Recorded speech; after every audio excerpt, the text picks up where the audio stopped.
Maka pada maka pada siang hari ini melalui program Sinau, yaitu seminar ID Malang Raya Update, maka tentunya kami mengucapkan banyak terima kasih kepada Perhimpunan Penyakit Dalam, Perhimpunan Rheumatologi, dan Perhimpunan Dokter Spesialis Penyakit Dalam, serta Perhimpunan Dokter Spesialis Kulit dan Kelamin yang ada di Kota Malang, yang nantinya akan berbagi ilmu, khususnya saat ini membahas tentang lupus.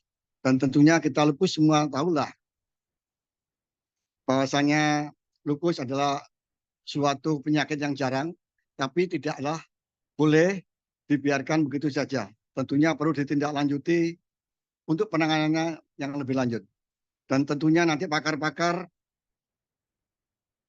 tentunya tidak berlebihan kami ucapkan terima kasih kepada Dr. Perdana Aditya Rahman, spesialis penyakit dalam konsultan radiologi, dan dari dermatologi yaitu Dr. Suci Prawitisari, spesialis dalam penyakit dermatologi konsultan, yang semuanya nanti akan mengupas habis tentang bagaimana praktek lupus khususnya untuk dokter-dokter umum. Dan tentunya yang tidak kalah menariknya, di sini ada pakar lupus, yaitu sekaligus sebagai moderator, sekaligus ketua P2KB dari ID Malang Raya, yaitu Dr. Cesarius Singge Wahono, spesialis penyakit dalam, konsultan, dan dermatologi.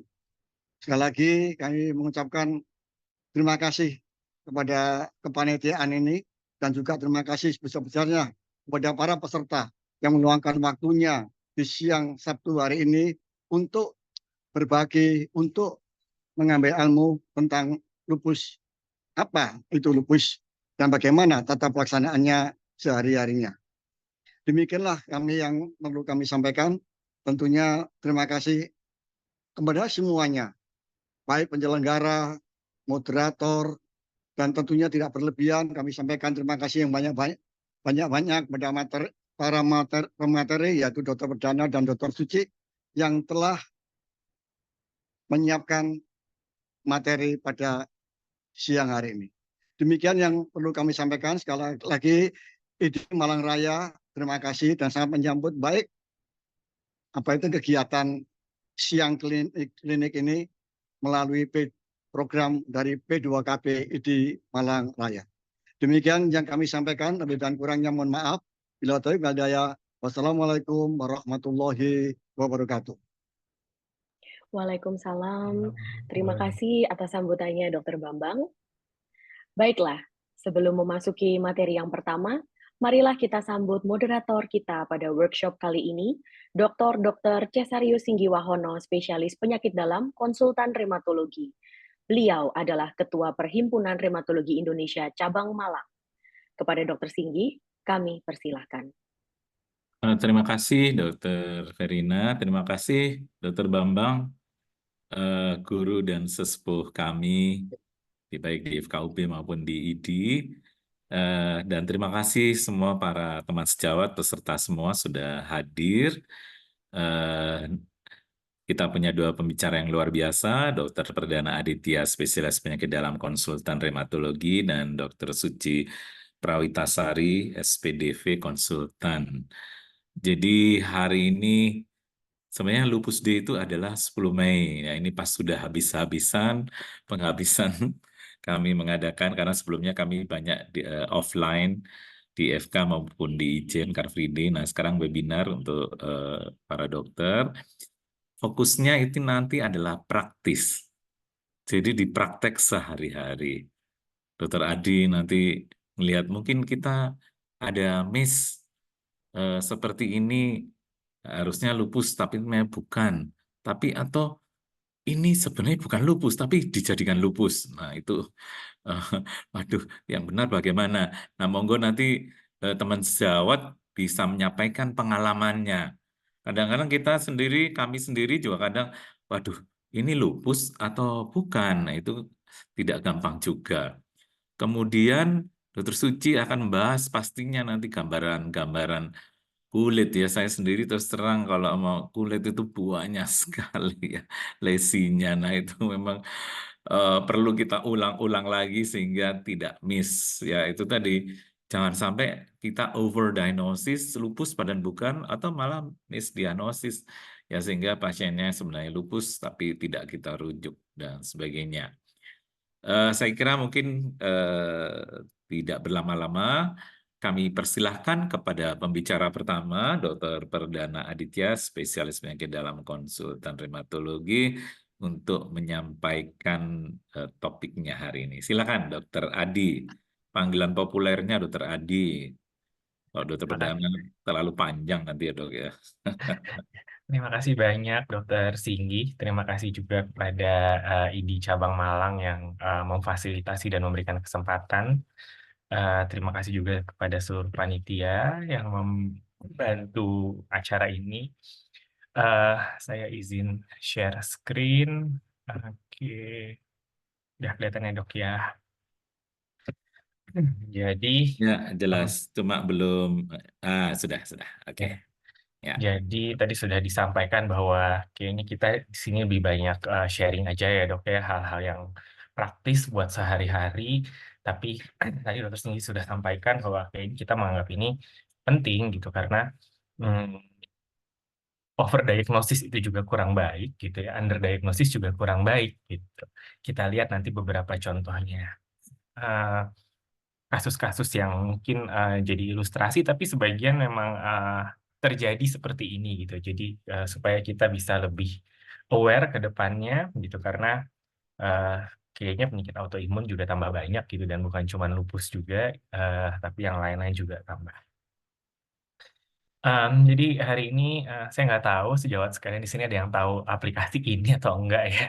Ini kan aplikasi buat dalam tanda kutip mencari jodoh gitu, tapi kan kita geser kiri, geser kanan, makanya saya kasih judul lupus swipe right atau swipe left gitu. Kita lihat ilustrasi-ilustrasi kasusnya tadi apa, terus habis itu kita coba diskusi lah ya Dok ya, kira-kira ini lupus atau bukan gitu. Ini beberapa kendala yang sering dijumpai menurut saya dalam melakukan diagnosis lupus gitu ya. Ada kalanya seringkali pasien datang sudah dengan bawa pemeriksaan ANA tanpa indikasi yang jelas, sehingga nanti interpretasinya membingungkan gitu. Kalau misalnya tidak ada manifestasi lupus, selalu diperiksakan ANA, lalu habis itu hasilnya positif semua, tuh mau bagaimana gitu. Terus habis itu, atau pasien ada manifestasi yang tidak khas atau yang meragukan gitu, kayaknya iya tapi tidak full blown gitu, lupus gitu ya. Jadi cuma mungkin ada nyeri-nyeri sendi aja, nyeri-nyeri sendi kan nggak punyanya lupus doang gitu, habis itu ananya positif gitu. Tapi manifestasi yang lain kok nggak ada gitu, atau manifestasi lupus yang lain kok nggak ada. Nah, nanti bagaimana kita menginterpretasinya. Terus habis itu, kadang-kadang lupus juga ada manifestasi yang klasik sekali. Ini bisa jadi bagian dari lupus, tapi kita lupa kalau ini bisa jadi bagian dari lupus, sehingga nanti kita tidak mendiagnosis ini lupus. Lalu perjalanan penyakitnya menjadi progresif dalam beberapa waktu ke depannya. Atau ya kita juga tahu lupus itu penyakit 1000 wajah gitu katanya ya Dok ya, sehingga ada beberapa manifestasi klinis yang tidak khas, dan di sini kita jadi inersia, jadi inert gitu, atau tidak mau melanjutkan lagi diagnosisnya, kayaknya bukan lupus deh gitu. Jadi kita lihat beberapa contohnya ya Dok ya. Jadi ini maksud saya, ini bisa terjadi pada siapapun gitu. Ini bisa terjadi pada maksud saya seorang reumatologis, seorang nefrologis, seorang hematologis, seorang clinical immunologis juga mungkin akan bisa kelewatan ini. Jadi kita sama-sama mengingat gitu ya, mereview lagi gitu bahwa lupus itu memang kadang sangat mudah, kadang juga sangat sulit buat didiagnosis. Nah, yang pertama, ini contohnya, Ana bisa positif pada apa aja gitu. Ini ada beberapa kondisi yang kita bisa jumpai pasiennya dengan Ana positif ya. Penyakit autoimun yang lain selain lupus gitu, misalnya diabetes tipe 1, anemia hemolitik, tiroid, ya, terus habis itu autoimun di adrenal, kelainan kulit, psoriasis juga bisa ananya positif.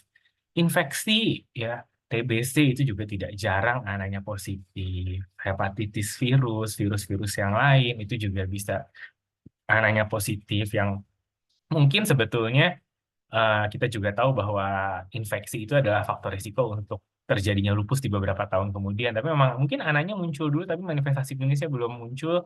Bisa juga, atau ya memang karena infeksinya saja. Keganasan tidak jarang juga ananya positif, apalagi keganasan-keganasan yang dari kelenjar limfoid ya, atau dari sel-sel limfoid ya, misalnya limfoma, eh, apa namanya, leukemia yang limfositik ya, CLL. Nah, itu juga tidak jarang ananya positif karena kita masih ingat dulu kalau antibodi itu dihasilkan oleh limfosit B yang berdiferensiasi menjadi sel plasma, sehingga kalau ada keganasan limfosit B, baik itu tadi CLL atau limfoma sel B, maka bisa dijumpai juga ananya positif. Lalu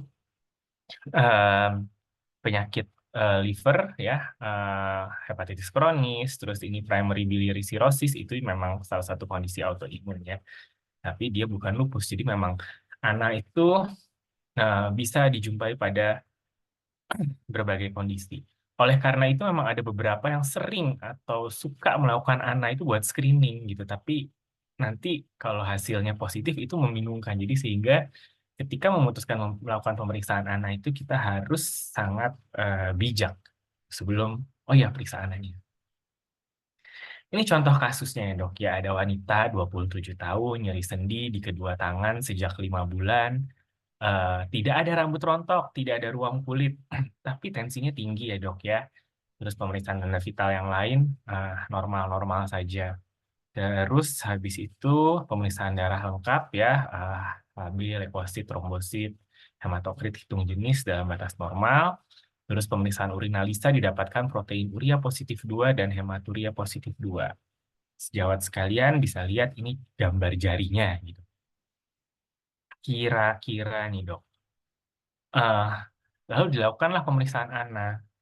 Terus pertanyaannya, apakah memang sudah perlu dilakukan pemeriksaan ANA? Mungkin saya boleh minta pendapat dok. Kita di sini sambil ngobrol-ngobrol aja dok. Atau ada yang mau berpendapat di chat boleh, mau berpendapat di langsung juga dengan senang hati dok. Nah ini siang-siang gini kalau kita nggak ngobrol-ngobrol mungkin nanti ngantuk ya dok ya. Iya, silakan teman sejawat lewat chat aja kalau mungkin Iya, nggak sempat buka. kalau malu-malu ya dok ya. Iya. Silakan mungkin ada yang chat. Karena ini memang real ya, real gitu.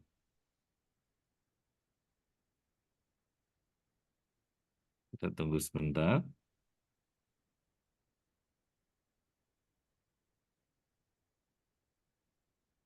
Saya balik lagi, Belum kita ada nih lihat dokter Adi. gambarnya, jarinya kayak begini nih dok. Oke, sudah ada yang chat. Iya, ini Oke, artritis ya, artritis ya dokter Adi kayaknya ya. Iya, jadinya bengkak gitu ya dok ya. Ya, Baik, bengkak. itu terima kasih dokter Gunawan. Kemungkinan itu suatu lupus dengan keterlibatan renal. Oke, ya dok, terima kasih. Jadi nggak salah ya dok ya mau diperiksain ANA ya dok ya. Oke, baik saya coba lanjut ya dok ya. Nah kalau hasilnya positif nih, ini hasilnya kan positif nih ANA-nya ya.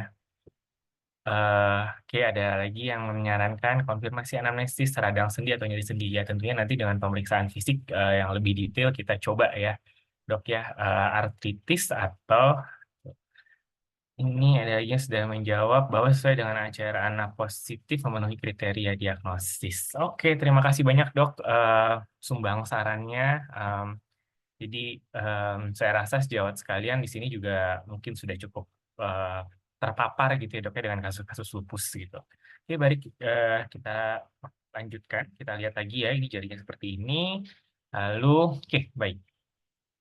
Apakah memang sudah perlu dilakukan pemeriksaan ANA gitu ya kalau kita lihat ini kriteria klasifikasi dari lupus gitu ya. Saya selalu mengingatkan kriteria klasifikasi ini bukan kriteria diagnosis tapi bisa membantu diagnosis. Tapi apa namanya? tidak berarti kalau terpenuhi kriteria klasifikasinya pasti lupus gitu. Karena sebetulnya kalau sejawat sekalian membaca narasinya atau teksnya, eh nih di sini selalu ada kata-kata begini dok. Ya, hampir semua kriteria klasifikasi gitu ya, do not count a criterion if there is a more likely explanation than SLE gitu ya. Jadi kalau ada kemungkinan yang lain lebih mungkin daripada lupus gitu ya. Masalahnya kita seringkali nggak tahu ya, kadang-kadang apa namanya DD kita ada 5 gitu dan kita memberikan porsi masing-masing pretest probability-nya 20%, 20%, 20%, 20% gitu. Jadi akhirnya bingung. Oke. Terus habis itu eh, dan ini bisa dengan riwayat ya dok ya, artinya bukan harus saat ini ada gitu. Terus untuk bisa diklasifikasikan, sekali lagi diklasifikasikan bukan didiagnosis, kita membutuhkan nilai angka skor 10 atau lebih. Ya, jadi tidak harus muncul pada saat yang bersamaan. Nah, terus pada masing-masing domain gitu ya yang dihitung ya satu aja gitu. Jadi kalau misalnya ini udah ada biopsi ya jangan dihitung ada proteinuria-nya juga gitu. Jadi ya pakai angka biopsi. Nah, kita lihat pada pasien ini ada manifestasi joint involvement, tadi ada nyeri sendi, lalu ada proteinuria, tadi kan positif 2. Kalau positif 2 itu kan kira-kira setara 1000 gram ya dok ya. Eh, jadi mungkin ini suatu lupus. Lalu ananya positif gitu. Nah, ananya positif, joint involvement-nya 6, proteinuria 4. Kalau kita klasifikasikan memang dia masuk ke lupus gitu ya dok ya. Nah, jadi tadi hasil yang positif apakah sudah bisa ditegakkan suatu lupus? Tadi eh, sebagian menjawab, ada yang bilang sudah sesuai kriteria, mungkin lupus yang keterlibatan renal, terus habis itu harus mengkonfirmasi ini artritis atau artralgia gitu ya. Memang kalau pada lupus biasanya artralgia, tapi sebenarnya tidak jarang juga pasiennya jadi artritis gitu. Oke, jadi kalau kita lihat dari sini kayaknya masuk gitu ya dok ya, tapi ada tapinya ya dok ya. Nah ini contohnya pasien yang dengan manifestasi artritis gitu ya. Kalau artritis itu bisa osteoartritis, septic artritis gitu ya. Ini yang sering-sering juga. Bisa juga yang immune mediated arthritis, ada rheumatoid arthritis, ada spondyloarthritis gitu ya. Tapi spondyloarthritis ini harusnya ananya negatif. Walaupun kadang-kadang bisa juga, karena tadi kita bilang salah satu penyebab ana positif adalah psoriasis gitu. Kalau dia psoriatic arthritis mungkin ananya positif gitu. Nanti itu pemeriksaan lebih lanjut perlu dilakukan. Memang pada rheumatoid arthritis tidak jarang juga ananya positif gitu ya. Dan tidak jarang juga pada SLE itu rheumatoid faktor yang positif gitu. Nah, ada lagi kondisi lain lupus, scleroderma, Sjogren, Still disease, Behcet yang juga bermanifestasi arthritis. Di sini lupus jelas ya ananya positif, tapi scleroderma ananya juga positif, dok. Sjogren juga ananya positif. Gitu. Skleroderma bisa proteinuria nggak? Bisa, karena ada renal involvement juga pada skleroderma. Sjogren bisa nggak proteinuria? Bisa juga, gitu. Ya, rheumatoid arthritis bisa nggak ada keterlibatan ginjal? Bisa juga, walaupun jarang. Karena rheumatoid arthritis juga adalah penyakit autoimun yang sistemik, yang menyeluruh, tidak hanya sendi, walaupun namanya rheumatoid arthritis, gitu ya dok. Nah, jadi disinilah kalau kita baru dapat data yang seperti ini yang menurut saya minimalis gitu ya, kita perlu melakukan elaborasi lebih lanjut gitu ya dok ya. Nah jadi sekarang saya mau tanya lagi dok, berapa yang swipe right yang bilang ini lupus, berapa yang bilang ini bukan lupus, atau mungkin uh, belum yakin lupus lah gitu. Kalau misalnya mau bilang bukan juga belum yakin gitu, mau bilang lupus juga belum yakin, swipe left aja deh dok. Saya uh, ini aja ya dok ya, minta raise hand aja deh yang swipe right gitu, biar nanti kita bisa lihat kira-kira berapa orang yang swipe right.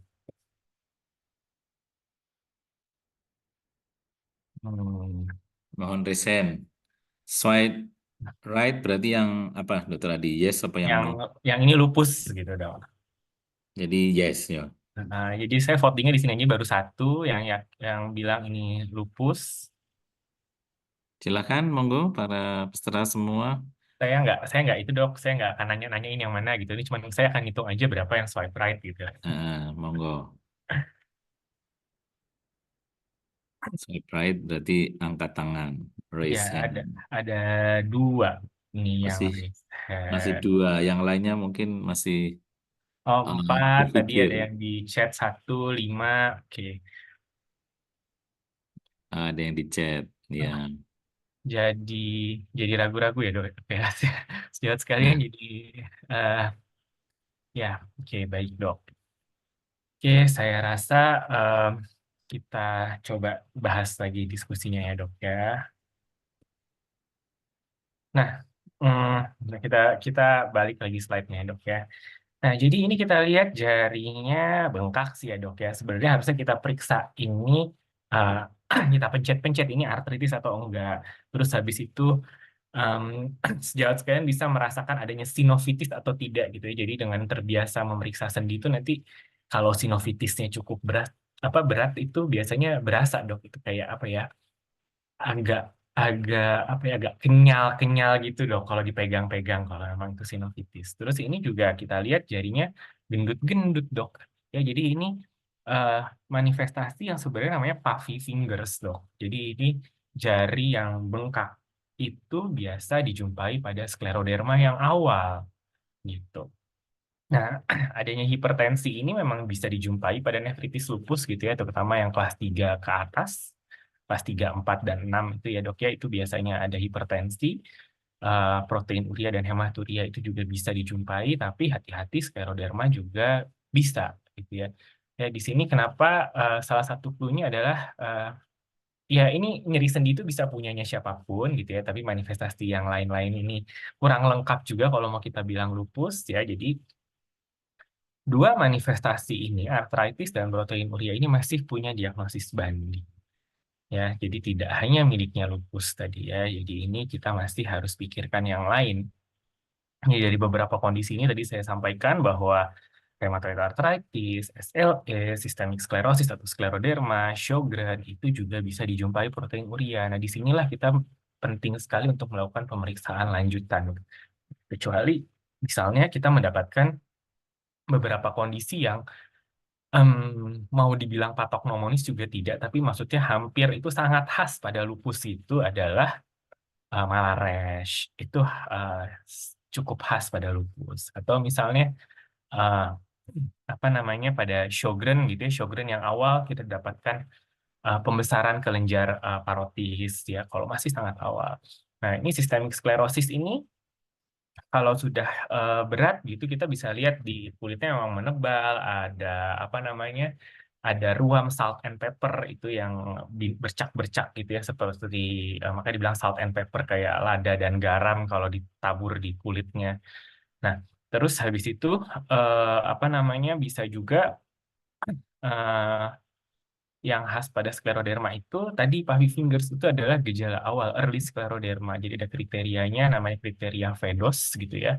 Itu salah satunya adalah puffy fingers, ANA positif. Nah, kita lanjutkan kalau misalnya nanti kita lakukan pemeriksaan namanya ANA profile, kita bisa lihat autoantibodinya eh, lebih cocok ke yang mana begitu dok. Jadi em, ini kasus yang tadi dengan ANA positif masih mungkin suatu SLE, masih mungkin juga yang lain sehingga perlu dilakukan pemeriksaan lebih lanjut. Kenapa menjadi penting? Karena sekarang walaupun SLE itu adalah penyakit autoimun yang paling sistemik gitu, sehingga dari ujung kepala sampai ujung kaki semuanya bisa terlibat pada lupus, tapi sistemik sklerosis, Sjogren itu tidak kalah sistemiknya. Sistemik sklerosis atau skleroderma itu kita sekarang perlu stratifikasi risiko keterlibatan sistemiknya apa aja berdasarkan antibodinya. Sjogren itu juga kalau memang iya Sjogren itu ternyata berhubungan dengan risiko kejadian limfoma beberapa tahun ke depannya. Sehingga apa? Yang berbeda adalah nanti monitoring kita dok. Kalau ini Sjogren, kita harus monitoring, kita harus screening limfoma. Kalau ini sistemik sklerosis dengan faktor risiko penyakit paru interstitial namanya atau interstitial lung disease, kita harus melakukan penapisan interstitial lung disease-nya.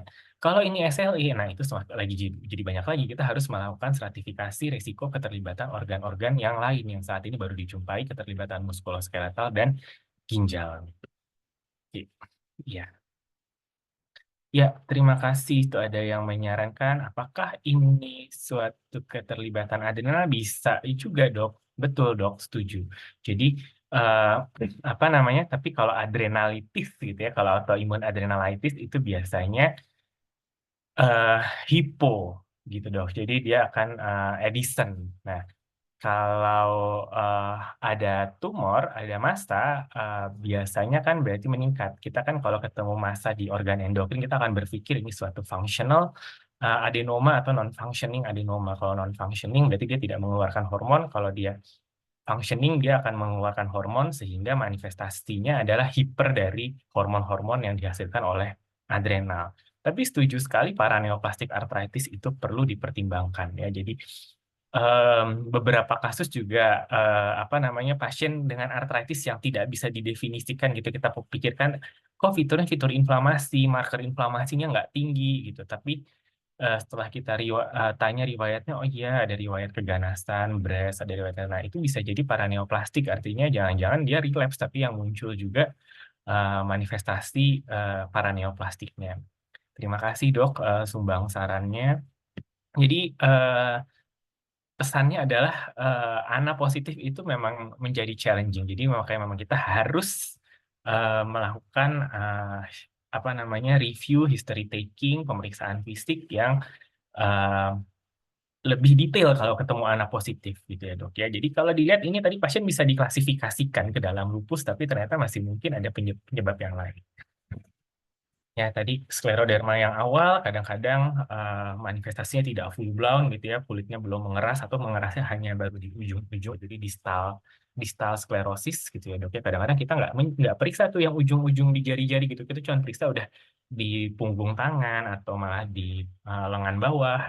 Jadi kita belum ketemu kalau pada yang early systemic sclerosis. Baik, itu adalah kasus yang pertama. Terus, nah ini tadi. Uh, Pitfalls yang kedua adalah ada manifestasi-manifestasi klasik yang sering terlupakan. Jadi kita tahu bahwa SLE adalah penyakit autoimun sistemik gitu. Manifestasi klinis dari SLE adalah sekumpulan kondisi-kondisi yang immune mediated gitu ya di organ-organ lain. Jadi ada anemia hemolitik autoimun, ada immune thrombocytopenia, ada multiple sclerosis mungkin di otak, ada misalnya transverse myelitis gitu ya dok ya, ada lagi misalnya glomerulonefritis gitu ya. Jadi nefritis lupus kan pada prinsipnya adalah suatu glomerulonefritis yang penyebabnya adalah lupus gitu. Ada juga apalagi ya dok ya. Nah glomerulonefritis kan adalah diagnosis patologi. Tapi misalnya dia manifestasi klinisnya bisa sindroma nefrotik, bisa sindroma nefritik, bisa hematuria persisten, bisa proteinuria persisten yang tidak dapat dijelaskan oleh kondisi yang lain gitu. Misalnya tidak ada hipertensi, tidak ada diabetes, tapi dia persisten proteinuria. Nah, jadi kasus yang kedua, ini contohnya ya dok ya. Wanita usia 30 tahun datangnya bengkak pada kaki dan kelopak mata sejak 2 bulan. Namun seminggu ini bengkaknya bertambah di seluruh tubuh. Sebetulnya 5 tahun yang lalu didiagnosis ITP, sekarang mengkonsumsi prednison dosis terakhir 5 mg, dan ini sudah dikonsumsi 2 tahun, jadi mungkin sudah di tapering ya dok ya.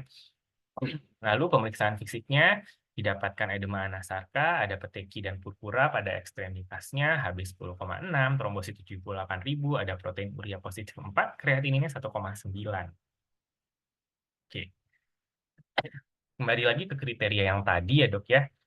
Kita mendapatkan trombositopenia, kita mendapatkan protein urea yang lebih dari setengah gram gitu ya. Tadi positif 4 bukan di atas 3.000 ya dok ya. Kira-kira. Jadi ada trombositopenia, ada protein urea yang berada dalam rentang mungkin nefrotik gitu ya dengan klinisnya yang edema anasarka. Jadi kita belum punya data autoantibody ya. Kalau kita tanyakan lagi apakah boleh periksa ANA ya boleh ya dok ya, karena ini 4, ini 4, 8 gitu ya. Gitu. Terus habis itu masih 8 nih dok, belum 10 mau diklasifikasikan belum bisa ya dok ya. Oke. Oke, baik dok. Sekarang dari sini saja kira-kira dok ada yang swipe right, ada yang swipe left. Sekarang yang swipe right raise hand lagi dok.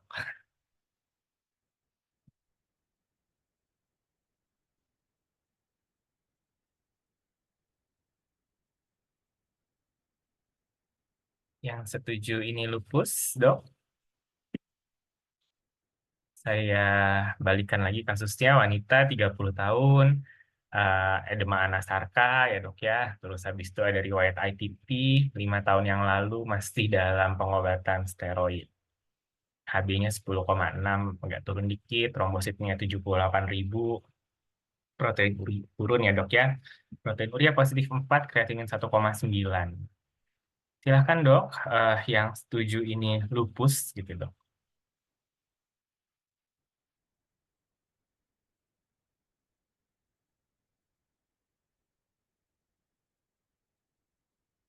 Yang setuju ini lupus boleh raise hand dok.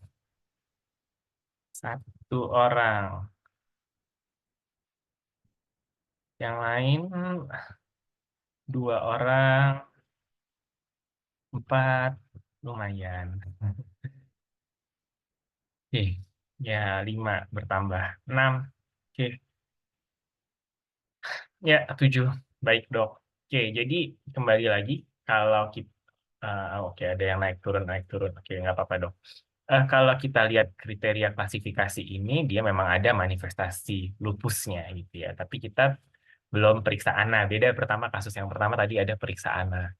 Ya, kita belum bisa mengklasifikasikan ini lupus, tapi sangat mungkin atau masih mungkin ini lupus gitu. Kalau misalnya ananya positif gitu ya dok ya, ananya positif belum juga ya dok ya, karena masih 8, belum 10. Tapi misalnya kita kan belum melakukan pemeriksaan autoantibodi atau serologi ya dok ya yang lain. Misalnya ternyata anti-dsDNA-nya positif, gitu. Jadi 6 dong. Nah, di sini kita lihat bahwa apa namanya, kita mungkin perlu melakukan pemeriksaan tambahan gitu. Karena nih suatu kondisi autoimun tadi ya, ITP, terus glomerulonefritis, itu kan salah satu penyebabnya adalah kondisi autoimun.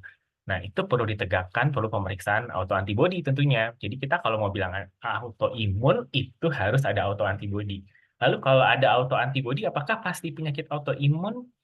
Kalau dia bermanifestasi, iya. Tapi kalau dia tidak bermanifestasi, kita baru bilang bahwa dia punya autoantibody, dia punya autoimmunity, punya kondisi autoimun yang mungkin beberapa tahun kemudian dia akan bermanifestasi karena secara teori autoantibody itu bisa muncul 4-9 tahun sebelum munculnya manifestasi klinis. Tapi apakah perlu diintervensi kalau dia belum bermanifestasi? Sampai saat ini kita meyakini bahwa belum perlu intervensi gitu, karena tadi kalau kita hanya rely on hasil laboratorium ya nanti banyak yang false positif gitu, jadi nanti kita jadi cenderung over treatment. Lalu kalau misalnya penyakit autoimun tadi harus sudah ada organ involvement-nya, ada bukti atau ada evidence kerusakan organ karena mekanisme autoimun. Apa saja? Contohnya misalnya ITP. ITP itu immune thrombocytopenia, ada destruksi trombosit oleh antibody, oleh immune mediated. Salah satu pemeriksaan yang bisa kita periksa adalah IPF gitu ya dok ya. Kalau IPF-nya meningkat berarti kita bisa memikirkan mungkin ada destruksi. Ya masih mungkin, belum pasti juga ya dok ya. Oke. Nah, jadi SLE itu adalah suatu penyakit autoimun sistemik. Sistemik itu artinya bisa keterlibatan organnya macam-macam gitu ya dok ya. Ya ini yang sering gitu misalnya ya yang kita bisa lihat, dan manifestasi kerusakannya autoimun jadi bisa encephalitis, meningitis, ada lesi-lesi di white matter, ada neuritis jadinya dia neuropati perifer. Terus habis itu darah dia bisa sitopenia, bisa leukopenia, bisa trombositopenia, bisa anemia karena immune destruction atau perusakan imun. Terus renal dia ada glomerulonefritis, kena glomerulusnya, tapi kalau misalnya autoantibodinya mentargetkan antigen yang ada di tubulus, dia juga bisa tubulopati atau jadi tubulointerstitial disease gitu. Manifestasinya biasanya gangguan elektrolit gitu nanti. Terus kulit nanti Dokter Suci akan banyak lebih membahas lebih banyak. Lalu sendi misalnya artritis ya. Nah ini harus dijumpai adanya autoantibodinya tadi, autoantibodi yang menyebabkan ini semua gitu ya. Autoantibodi itu macam-macam. Salah satunya adalah ANA, tapi ANA itu adalah kriteria entry. Jadi masuknya harus dari ANA positif baru kita. Tapi kan tadi pasien kan datangnya dengan manifestasi ini, pasien datangnya bukan dengan ANA positif. Jadi kalau ada manifestasi ini, ANA positif baru kita lanjutkanlah ke kriteria klasifikasi ini. Ya, ini ada saya tulis di sini UV, bahwa UV ini bisa jadi yang menjadi faktor penentu progresivitasnya. Ya, ini kita bisa tahu ada manifestasi ini dengan apa? Dengan beberapa bisa dengan pemeriksaan, beberapa harus dengan biopsi. Artritis bisa kita periksa dengan ultrasound, bisa kita periksa dengan pemeriksaan fisik kalau memang sangat jelas. Ya, dan ini nanti menjadi gambaran dari aktivitas penyakit lupusnya yang kita ukur setiap periode tertentu. Ya, ini kita harus ingat bahwa penyakit autoimun itu bisa masuk ke hipersensitivitas tipe 2 atau tipe 3. Ya, bedanya apa? Tipe 2 itu ada antibodi terhadap antigen yang ada di sel atau di jaringan. Ya, jadi misalnya di sendi, ya, itu berarti hipersensitivitas tipe 2. Antigennya ada di kelenjar adrenal tadi. Jadi Addison itu berarti hipersensitivitas tipe 2. Antibodinya ada di kelenjar tiroid, jadi Graves itu tipe 2. Ada di otot, di neuromuscular junction ada myasthenia gravis, nah itu tipe 2. Atau antibodi itu bisa dijumpai pada lupus, karena lupus autoantibodinya sangat heterogen. Sedangkan tipe 3 itu antibodinya dan antigennya itu berikatannya di sirkulasi, tapi nanti pada suatu saat dia akan nyangkut di kapiler, ya, kompleks imun tadi ya, antigen antibodi itu kompleks imun, namanya dia nyangkut di pembuluh darah yang kecil. Kenapa? Makanya seringnya manifestasinya glomerulonefritis gitu, karena kita tahu bahwa glomerulus adalah gelungan kapiler yang fenestrated, yang bolong-bolong, makanya dia punya fungsi filtrasi. Nah, kenapa penyakit autoimun itu sering bermanifestasi di ginjal? Karena ini. Oke. Jadi tadi ya dok ya, itu kita ingat manifestasi yang klasik. Jadi kalau pasien yang tadi, kita kembali lagi, pasien ini kalau dulu diperiksa ANA gitu ya, jangan-jangan ANA-nya positif. ANA-nya positif, kita biasanya akan lanjut cari autoantibodi yang lain, anti dsDNA gitu misalnya. Anti dsDNA-nya positif. Ya berarti sebenarnya pasien ini dari dulu sebenarnya saat di ITP, dia sebenarnya sudah ITP-nya itu adalah sekunder karena lupus. Gitu. Ya, jadi kalau misalnya kita balik deh manifestasinya. Misalnya 5 tahun yang lalu dia edema anasarka gitu. Terus habis itu sekarang dia muncul trombositopenia purpura gitu. Jangan-jangan waktu dia sindroma nefrotik yang dulu itu dia juga sebenarnya adalah nefritis lupus gitu. Jadi ini ada beberapa kasus yang saya pernah dapatkan. Kan kalau dia sindroma nefrotik saja kan kenapa ada trombositopenianya gitu. Ya, nah jadi ternyata kita periksa dia lupus, itu bukan sindroma nefrotik yang berevolusi jadi lupus gitu. Jadi nefritis lupus, karena itu sindroma nefrotik adalah diagnosis klinis, nefritis lupus adalah diagnosis etiologi, tapi diagnosis histopatologi adalah nanti glomerulosklerosis gitu misalnya, apa membranous nefropati, itu adalah diagnosis patologi gitu. Jadi kita harusnya namanya sindroma nefrotik. Jadi sindroma nefrotik itu bukan diagnosis, tapi sejawat sekalian harus mencari apa penyebab sindroma nefrotiknya. Bisa jadi cuman glomerulonefritis pasca streptococcus, tapi bisa jadi dia nefritis lupus gitu, karena memang tidak bisa dibedakan. Bahkan secara histopatologi, secara biopsi itu juga tidak bisa dibedakan. Ya, jadi yang bisa membantu misalnya pemeriksaan dengan biopsi lalu diperiksa imunofluoresensinya. Tapi kalau misalnya gambaran glomerulusnya bagaimana, sklerosisnya, ada kelainan di mesangialnya, itu sama semua. Jadi diagnosis teman-teman dari patologi anatomi itu tergantung keterangan klinis yang kita sampaikan apa gitu. Kalau kita bilangnya lupus ya dia akan mencari kalau ini lupus, dia lupus yang mana begitu. Ya. Sama tadi ITP, anemia hemolitik, kalau misalnya tidak dari awal tuh harusnya salah satu panel pemeriksaan adalah ANA. Kalau ANA-nya positif, kita lanjutkan, anti dsDNA-nya positif, komplemennya turun, berarti itu lupus. Begitu dong. Ya, jadi yang tadi mungkin lupus juga ya, karena kita belum ada data tambahannya. Yang ketiga, ini beberapa slide terakhir, jadi karena tadi dibilangnya 1000 wajah karena sangat beragam, sehingga perlu dipikirkan ketika tidak mendapatkan penyebab lain. Terus perlu dipikirkan ketika ada 2 atau lebih sistem organ yang terlibat. Ya. Jadi saya tipsnya adalah harus cari etiologinya. Karena apa anemia bukan diagnosis, tirotoksikosis atau mungkin sejawat lebih mengenal hipertiroid bukan diagnosis, etiologinya adalah misalnya Graves, etiologinya adalah misalnya tiroiditis akut, etiologinya misalnya adenoma toksik gitu ya. Hipokalemia juga bukan diagnosis. Salah satu penyebab adalah RTA, renal tubular acidosis. Itu juga bukan diagnosis, itu adalah manifestasi klinis akibat sesuatu. Jadi harus dicari. Diare juga bukan diagnosis ya. Jadi yang nanti diare itu bisa aja ternyata lupus enteritis gitu, lupus enteropati gitu. Nah, itu bisa saja, Dok. Jadi artinya semua harus dicari dulu etiologinya apa. Ya. Nah, ini contohnya wanita 18 tahun ada kelemahan motorik berulang, perawatan sebelumnya didapatkan hipokalemi yang membaik dengan koreksi preparat kalium. ITP pasca splenektomi, ada nyeri-nyeri sendi, hilang timbul di lutut dan jari tidak menetap, membaik dengan NSAID. Pada pemeriksaan fisik didapatkan paraparese, pemeriksaan laboratorium kalium 2,1. Ada asidosis metabolik dengan anion gap yang normal, ada proteinuria juga. Keluhannya membaik setelah diberikan kalium dan bikarbonat. Nah, jadi kira-kira ini lupus atau bukan, Dok? Boleh saya dibantu lagi, Dok?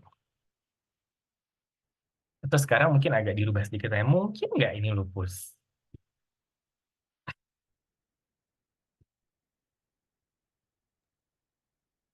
Yang iya berarti raise hand ya. Ya, iya, Dok.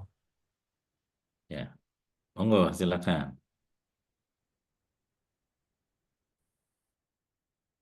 Ya, agak nambah banyak gitu ya, karena jadinya kalau dibahas ini kayaknya semua jadi mungkin lupus gitu ya, Dok ya. Tapi tadi jangan juga overdiagnosis gitu, jangan juga underdiagnosis. Oke, baik, Dok. Saya terima kasih ya, Dok ya, sudah membantu berpartisipasi. Jadi masih mungkin ya, Dok ya, lupus tadi di sini bahwa hipokalemia gitu ya, bisa jadi dia RTA, apalagi dia ada asidosis metaboliknya juga, membaik dikoreksi dengan kalium dan bikarbonat. Jadi RTA itu juga salah satu manifestasi lupus gitu ya, Dok ya. Nah, ada paraparese. Paraparese juga pasien lupus juga bisa mielitis gitu. Tapi kita nggak boleh juga bahwa kalau paraparese pada lupus pasti mielitis gitu. Karena ternyata beberapa miositis, beberapa ternyata ya ini periodik paralisis karena hipokaleminya. Gitu ya. Ditambah lagi ini pasien dari riwayat ITP pasca splenektomi. Nah, ITP-nya ini jangan-jangan sebenarnya dia juga dulu tuh udah lupus gitu. Ya, ini manifestasinya agak tidak klasik, tapi kenapa kita harus berpikir ini lupus? Suatu usianya muda, ada manifestasi hematologi, ada manifestasi muskuloskeletal, ada gangguan renal yang tidak klasik gitu ya. Pada lupus tidak masuk ya, Dok ya, ke kriteria klasifikasi tadi, karena kriteria klasifikasi untuk renal involvement hanyalah proteinuria ini, tapi hipokalemianya tidak gitu. Tapi bisa saja tadi saya bilang kan karena antibodi pada lupus itu heterogen, jadi manifestasinya bisa kemana-mana. Jangan-jangan antibodinya terhadap protein tubulus gitu, sehingga yang rusak adalah tubulusnya, maka manifestasinya adalah renal tubular acidosis. Nah, jadinya hipokalemia. Jadi di sini harus dicari etiologinya apa gitu. Kalau misalnya ini diperiksakan anaknya positif, lalu habis itu periksa anti dsDNA mungkin tidak positif gitu, karena mungkin bukan antibodi yang khas, karena harusnya kan pada pada glomerulonefritis ya, anti dsDNA itu biasanya positif pada nefritis lupus, anti dsDNA itu biasanya positif pada keterlibatan hematologi gitu. Tapi bisa aja ini ada ITP-nya, ada proteinurianya, anti dsDNA positif berarti ini lupus. Tapi anti dsDNA tidak positif pun nanti komplemennya turun, bisa jadi ini masih lupus gitu, karena tadi kita antibodi yang masuk ke kriterianya tadi kita boleh saya balikan dulu ya, Dok ya. Hanya anti dsDNA, anti SMID, dan anti fosfolipid ya, anti kardiolipin atau beta-2 lipoprotein dan lupus antikoagulan. Ini pun juga sebenarnya anti fosfolipid itu ada kira-kira sebenarnya ada 20-an lah antibodi anti fosfolipid, tapi yang masuk ke kriteria yang rutin diperiksakan hanya 3 ini gitu. Antibodi pada lupus ada anti dsDNA, ada anti SMID, tapi ada juga anti RO, anti LA yang itu juga bisa dijumpai pada Sjogren dan lain-lain. Jadi antibodi pada lupus sangat heterogen sehingga kalau memang tidak klasik gini, ya kita perlu lakukan pemeriksaan yang lebih lanjut. Oke, saya rasa tadi ini yang saya sampaikan ya, antibodi pada lupus sangat heterogen, atau antibodi yang lain misalnya ini mitokondrial antibody yang biasanya pada liver involvement, antihiston yang dulu dibilangnya hanya pada drug-induced lupus, tapi ternyata dia prediktor terjadinya nefritis lupus beberapa tahun ke depannya. Ada anti-NMDA reseptor ini yang biasanya manifestasinya di neuropsikiatrik ya, jadi yang sering bikin psikosis pada lupus, ada antinukleosom dan lain-lain sebagainya. Ya, dan masih sangat mungkin karena ada autoantibody yang belum terdeteksi atau tidak rutin diperiksakan gitu ya. Oke, ini saya mengenalkan sedikit bahwa ada namanya ANA itu anti-nuclear antibody itu adalah sekelompok antibody yang mentargetkan komponen sel. Metode pemeriksaan yang standar adalah indirect immunofluorescence yang kita bisa dapatkan fluoresensinya seperti ini. Kalau fluoresensinya di sitoplasma berarti antibodinya mentargetkan komponen-komponen yang ada di sitoplasma. Misalnya apa? Mitokondria, tadi anti-mitokondrial antibody AMA. Kalau misalnya ada di inti berarti di inti itu ada apa? Inti itu kan ada gen, ada kromosom. Nah, di situ kan isinya DNA. Histon itu kan yang menggulung-gulung kromosom. Nah, itu jadi kita bisa lihat anti dsDNA, anti histon kalau polanya homogen, misalnya nukleolar homogen.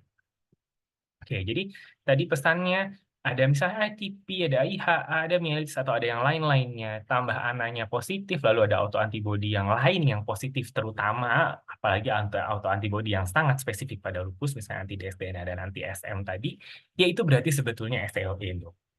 Gitu. Jadi saya berpesan kalau punya pasien ITP, punya pasien IHA, punya pasien sindroma nefrotik, belum pernah dikonfirmasi apakah ini primer atau sekunder gitu. Salah satu yang harus diperiksakan adalah ANA dan autoantibody. Kalau jika positif, maka autoantibody yang lain perlu diperiksakan.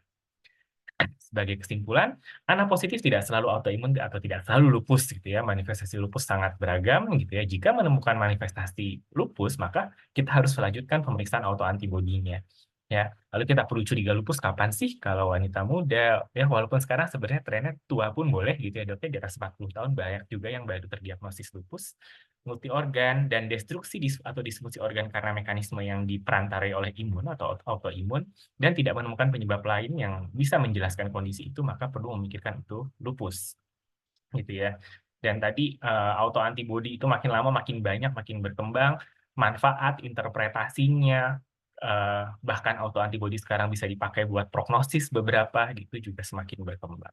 Mungkin demikian yang bisa saya sampaikan, semoga bermanfaat. Terima kasih, selamat siang, Assalamualaikum warahmatullahi wabarakatuh. Waalaikumsalam warahmatullahi wabarakatuh. Terima kasih, Dokter Adi. Jadi conflicting data itu mungkin nanti menimbulkan banyak-banyak pertanyaan, tapi kita juga tahu dari kesimpulan salah satunya anak positif itu tidak selalu lupus. Jadi, waduh, macam-macam ternyata ini ya. Jadi semoga teman-teman sejawat semua jadi terinspirasi nanti untuk bertanya dan berdiskusi atau menanyakan, saya pernah ketemu pasien gini-gini, nanti seperti apa. Baik, kemudian tidak kalah menariknya bagian yang menurut saya sulit sehingga saya nggak berani masuk, yaitu di dermatovenerologi ya, karena susah itu buat saya ngapalin lesi kulit gitu. Baik, tidak berpanjang-panjang, kami persilakan pada pakar Dr. Suci Prawitasari, SPDV Konsultan. Saya tadi lupa menyampaikan Dr. Adi dan Dr. Suci ini sama-sama bekerjanya di Rumah Sakit Saiful Anwar dan Fakultas Kedokteran Universitas Brawijaya Malang. Baik, kami persilakan Dr. Suci, monggo. Baik, terima kasih Dr. Singgi selaku moderator dan selaku ketua dari P2KPID. Sebelumnya terima kasih juga kepada Dr. Bambang. Mungkin saya izin share screen dulu ya, Dok. Ya, monggo Dokter. Sampun terlihat nih. Iya, ini Untuk sedang slide berjalan di saya. rumah saya. Sudah, tinggal apa nih slideshow ya. Ya, Ya, oke, bagus, baik. mantap.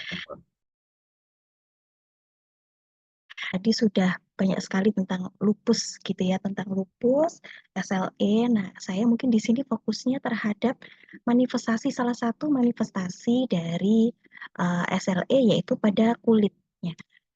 Oke, jadi skin lupus. Oke, nah tadi kan salah satu kriterianya ya, ada beberapa banyak kriteria. Nah, salah satu itu ada regio di kulit, jadi kutan ya. Nah, ini tuh merupakan organ yang sebenarnya sering terlibat pada lupus. Ya. Jadi sebenarnya kalau pasien ada lesi di kulit, terus kemudian ada SLE, nah penegakan diagnosa ini akan lebih mudah gitu. Nah, tapi seringkali lesi di kulit ini juga mendahului daripada diagnosa dari SLE sendiri. Jadi belum tegak SLE-nya, tapi di kulit ada lesi. Nah, sedangkan kelainan pada kulit ini pada lupus itu sangat beragam. Ada mulai yang spesifik dan non-spesifik. Nah, itu yang membuat kadang sulit untuk menegakkan di awal ya, apakah ini lesi kulitnya ini berkaitan dengan lupus atau bukan. Gitu ya. Nah, sedangkan kelainan pada kulit itu sebenarnya bisa menjadi deteksi dini pada kasus SLE. Seperti tadi dijelaskan Dr. Adi dari contoh-contoh kasus gitu ya, itu kan amat sangat susah ya. Jadi awal mungkin sudah bertahun-tahun yang lalu ada manifestasi di bagian lain, mungkin ada nefritis dan lain sebagainya. Cuman karena tidak ada lesi di kulit, itu agak lebih susah. Sebenarnya dengan adanya lesi di kulit ini sedikit membantu juga gitu kalau lesinya khas, gitu ya, lesi khas pada SLE.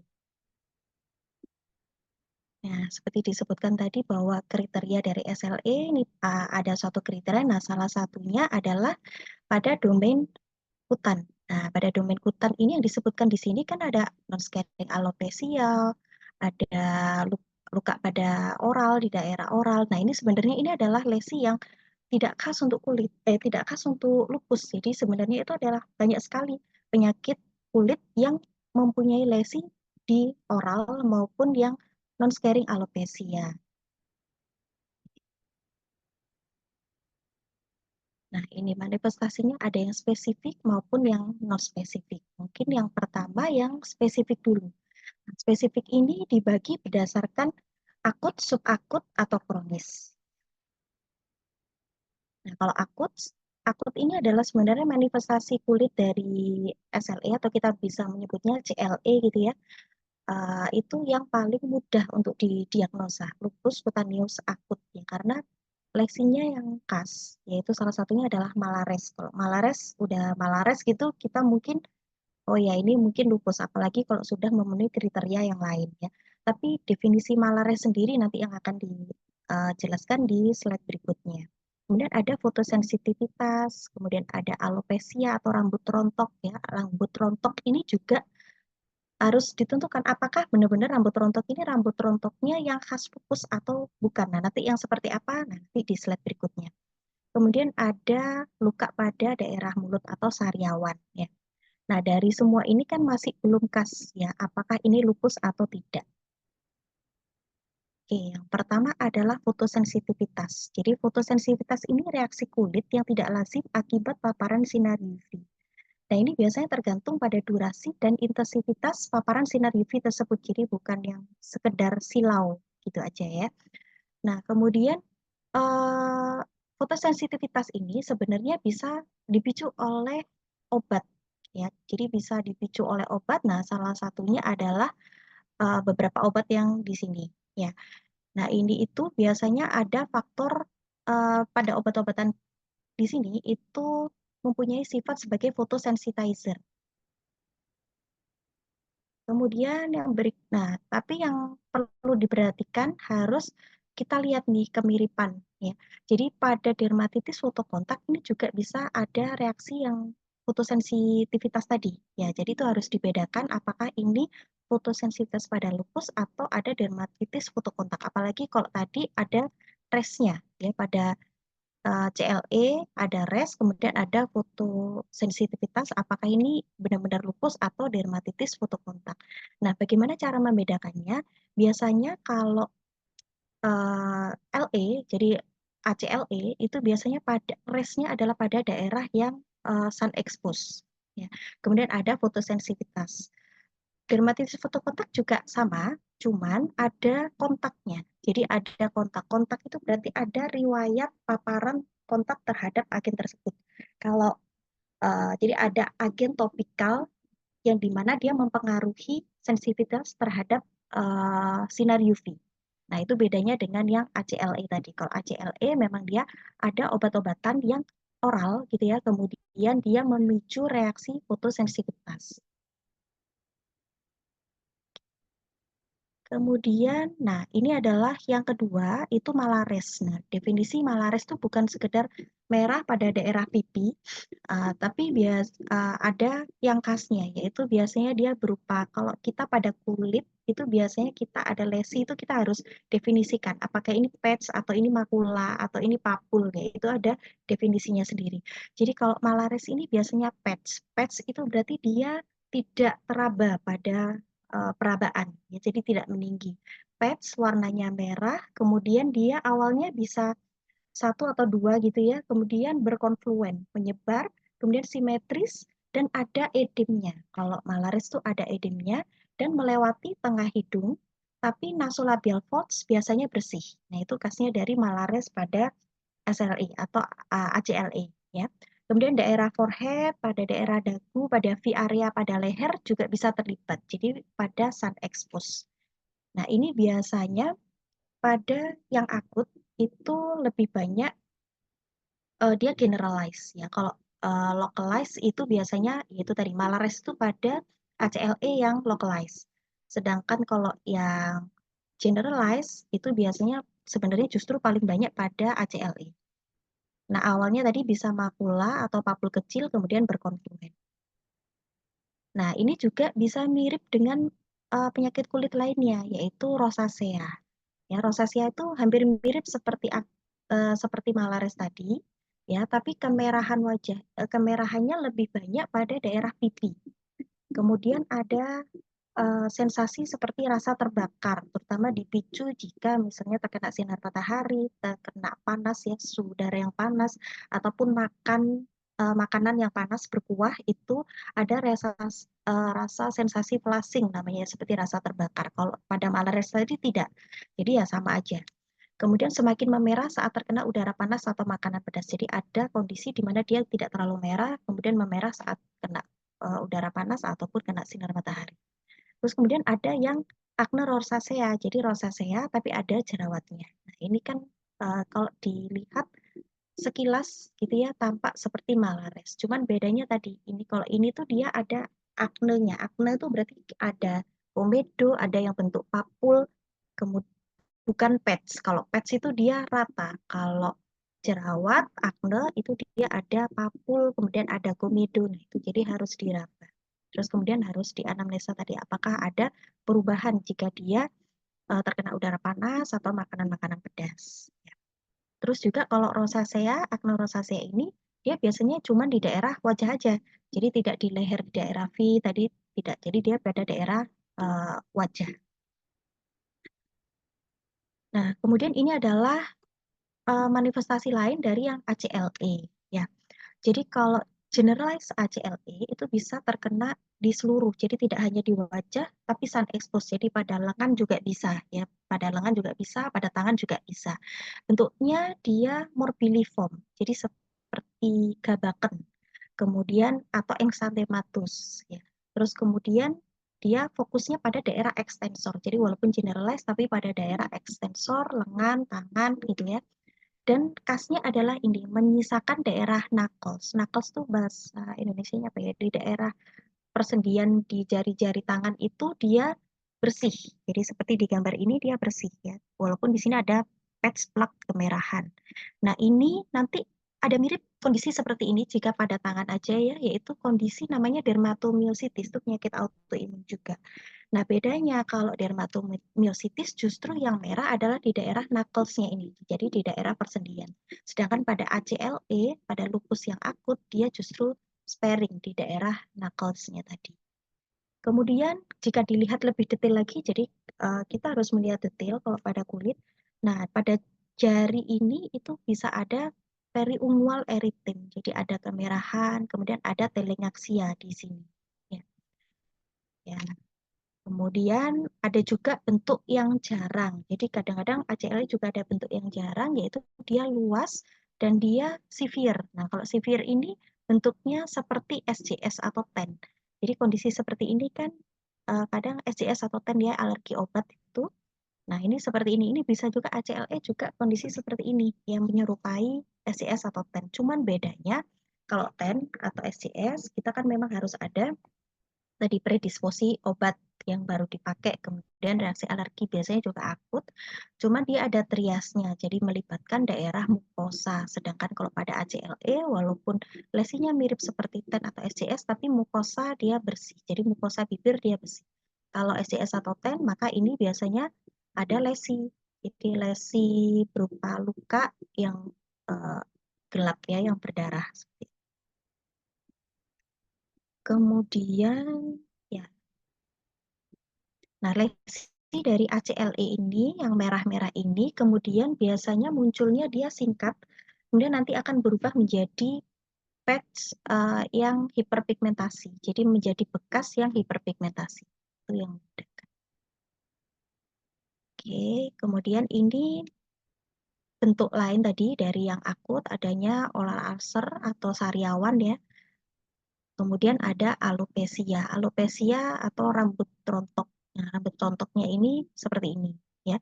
Nanti kalau yang jenis SCLE atau CLE nanti alopesianya beda lagi bentuknya. Nah, ini yang kedua adalah yang subakut atau SCLE. Nah, SLE ini bentuknya dia awal bisa seperti makula atau papul, jadi bintil-bintil gitu, kemudian berkembang luas, hiperkeratotik, kadang bentuknya seperti plak, ini ya, plak itu berarti ada peninggian, dan bentuknya anular atau bulat-bulat seperti ini, ya. Kasnya predileksinya biasanya di sun expose tetap, ya. Kemudian ada fotosensitivitas, nah kemudian dia bisa menghilang tapi tanpa scarring, ya, tapi penyembuhannya lama.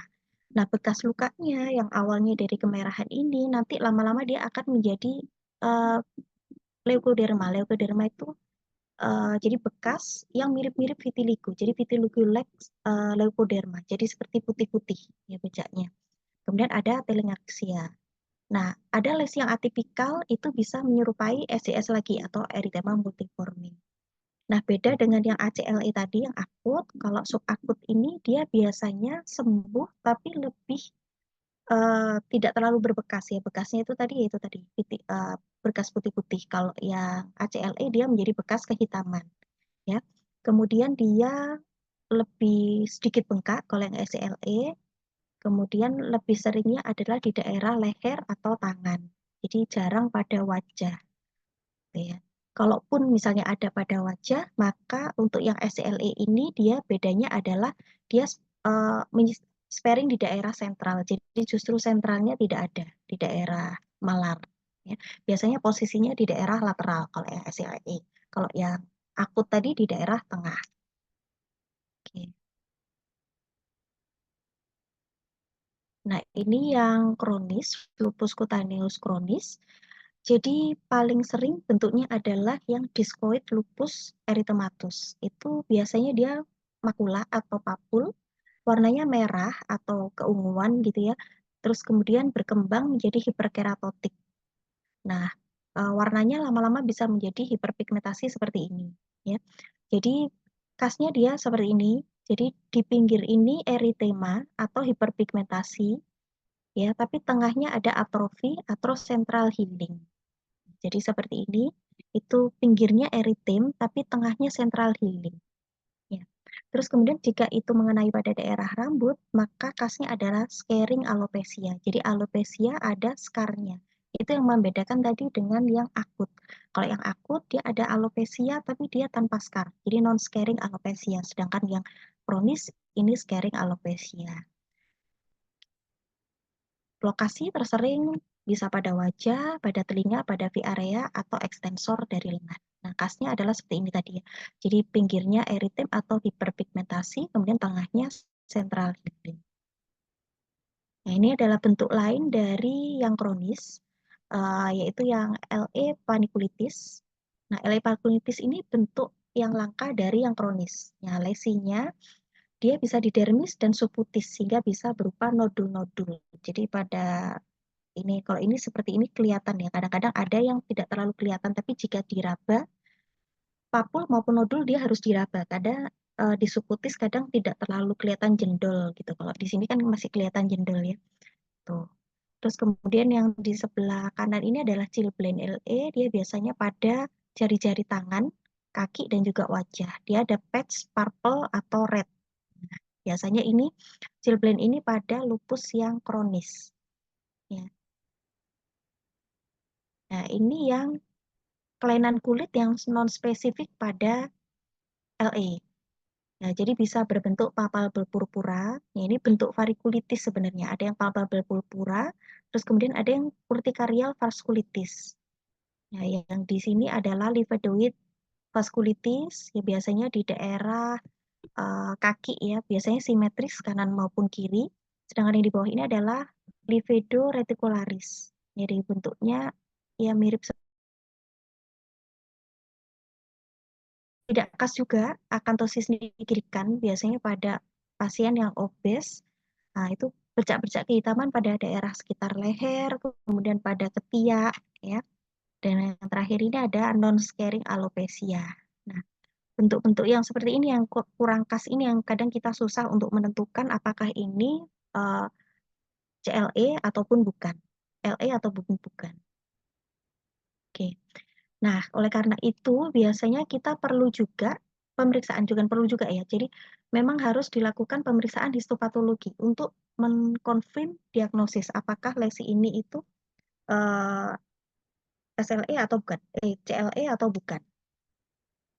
Ya, itu dibagikan ada yang akut, subakut, kronis. Ini nanti mungkin sambil lalu aja. Kemudian immunofluorescence ini nanti akan ketemu lupus band. Lupus band ini jadi ada pendaran immunofluorescence gitu di daerah epidermal dermal junction. Ya, nanti ini yang menentukan apakah lesi ini beneran dia itu lupus atau bukan. Nah, ini adalah algoritma penanganan. Jadi kalau dia sudah tegak SLE, terus kemudian ada lesi kulit yang menyerupai LE, maka dia lebih gampang. Nah, dan lebih susah adalah jika, nah seperti ini, tiba-tiba ada photosensitive facial eruption, atau ada yang berbentuk plak, bentuknya anuler atau psoriasiform, atau ada scarring alopecia. Nah, apakah dia ini LE atau bukan? Nah, itu bisa dilihat dari algoritma seperti ini. Ya. Jika ada res pada daerah wajah, kemudian ada fotosensitif, ya kita lihat dulu lagi apakah dia prominent di daerah sentrofasial, apakah ada pustul, apakah ada bentukan komedo atau jerawat ya, maka terus daerahnya di nasolabial fold, adakah di daerah nasolabial? Jika ada maka dia kemungkinan rosacea, jika tidak ada maka bisa ke arah LE. Kemudian kita lihat lagi jika ada erupsi pada daerah wajah, ada fotosensitivitas. Kemudian kita lihat pada tangan. Pada tangan apakah ada keterlibatan pada knuckles-nya atau ada perubahan pada tangan. Kalau iya, maka masih mungkin adalah dermatomyositis ya. Terus kemudian dilihat juga apakah ada kecenderungan ke arah photoallergic drug eruption.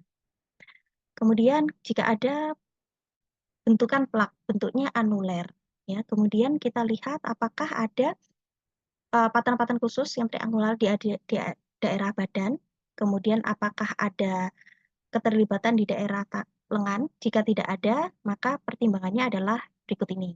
Bisa psoriasis, bisa tinea. Kemudian jika ada, maka masih mungkin LE. Kemudian jika keluhannya, misalnya ada scarring alopecia. Nah, kita lihat dulu ke bawah bagaimana scarringnya ya. Nah, kemudian kita tetap akan confirm dengan biopsi atau histo-PA. Ya. Histo-PA ini nanti akan dilihat, ditentukan klasifikasinya, apakah dia akut, subakut, atau yang kronis. Kemudian setelah itu baru kita periksa lab juga jika belum ada sama sekali. Karena kadang lesi kulit mengawali dari lesi LE, jadi pasien datang belum pernah diperiksa lab sama sekali. Kemudian kita tentukan berdasarkan kriteria ACR tadi, jika memenuhi atau kita ragukan maka kita refer ke rheumatologis biasanya. Nah, jika tidak memenuhi ya biasanya kita bisa mulai dengan, tapi biopsinya memenuhi, maka kita bisa terapi yang khusus untuk cutaneous lupus erythematosus. Oke. Kemudian dari situ, nah sekarang baru masuk terapi. Terapi yang utama kita kalau CLE, berarti fokusnya adalah terapi kulit. Kalau dia tidak ada keterlibatan sistemik, berarti terapi kulit aja. Apalagi dia lokasinya lokal. Jadi kita lebih ke terapi topikal, itu adalah first line. Yang pertama adalah proteksi terhadap sinar matahari, karena tadi itu yang pemicu eksaserbasi munculnya. Ya, hindari sinar matahari langsung, kemudian disarankan pakai pakaian tertutup, menutup kepala, kemudian sunblock dengan SPF minimal 30 ya. Kandungan yang disarankan, jadi kita menyarankan ke pasien, kandungan disarankan ada avobenzone, titanium dioksida, zinc oxide atau ekamsul. Kemudian pakai filter UV untuk di kaca rumah maupun mobil. Terus kemudian kosmetik juga tetap kita sarankan yang ada SPF-nya dan juga ada kamuflase korektif. Jadi karena biasanya lesi CLE adalah pada wajah, jadi pasien datang ke kita kalau cuma wajah aja gitu kan keluhannya adalah kosmetik. Jadi kita sarankan juga untuk kosmetik yang bisa mengcover keluhannya.